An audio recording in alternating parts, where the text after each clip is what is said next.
शायद वो अब भी वहां है, ऊपरी बादलों की परतों में, जहां तापमान कुछ हद तक धरती जैसा है। 2020 में वैज्ञानिकों ने वीनस के बादलों में फॉस्फीन गैस का संकेत पाया था, जो आमतौर पर पृथ्वी पर जैविक प्रक्रियाओं से बनती है। यानी कुछ वहां सांस ले रहा है, कुछ वहां जिंदा हो सकता है। हालांकि बाद में इस पे बहस छिड़ गई। क्या ये संकेत सच में जीवन का है या किसी और रासायनिक प्रक्रिया का?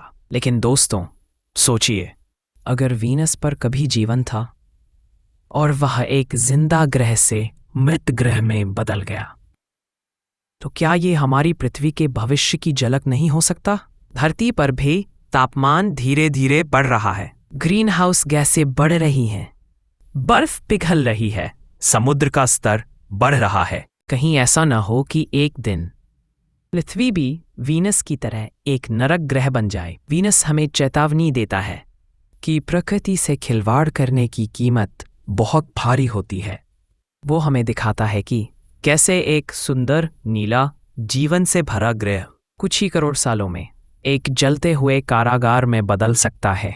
पर शायद वीनस पूरी तरह मृत नहीं है, उसकी सतह पर आज भी ज्वालामुखी सक्रिय हो सकते हैं, जो बताता है कि ग्रह के अंदर अब भी ऊर्जा बची है। शायद वीनस अब भी सांस ले रहा है अपने ही लावा और आग की लपटों में। और शायद अगर हम भविष्य में वीनस पर लौटें तो हमें वहां कुछ ऐसे निशान मिले जो साबित करें कि वो कभी अर्थ्स सिस्टर थी, एक ऐसा ग्रह जहां जीवन ने जन्म लिया और फिर अपने ही ताप से नष्ट हो गया।